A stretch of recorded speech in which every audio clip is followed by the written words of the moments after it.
75,000 kilo எடையுள்ள செயற்கைக்கோளை சுற்றுப்பாதையில் நிலைநிறுத்த 40 மாடி உயர ராக்கெட்டை இஸ்ரோ தயாரிக்கிறது என இஸ்ரோ தலைவர் நாராயணன் தெரிவித்து உள்ளார்.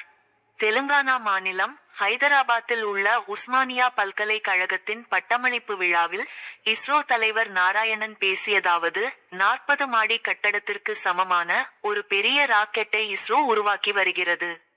இது 75,000 கிலோ எடையுள்ள செயற்கைக்கோள்களை தாழ்வான பூமி சுற்றுப்பாதையில் நிலைநிறுத்தும் திறன் கொண்டது. தற்போது இந்தியா 55 செயற்கைக்கோள்களை சுற்றுப்பாதையில் இயக்கி வருகிறது. இந்த எண்ணிக்கை இன்னும் 3 முதல் 4 ஆண்டுகளில் 3 மடங்காக அதிகரிக்கப்படும்.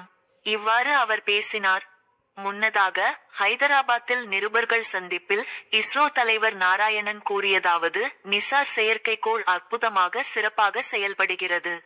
இது ஒவ்வொரு இந்தியருக்கும் ஒரு பெருமையான தருணம். சுபான்ஷு சுக்லா வெற்றிகரமாக திரும்பி வந்துள்ளார். அவரது அனுபவம் நமது ககன்யான் திட்டத்திற்கு ஊக்கமளிக்கும். இவ்வாறு அவர் கூறினார்.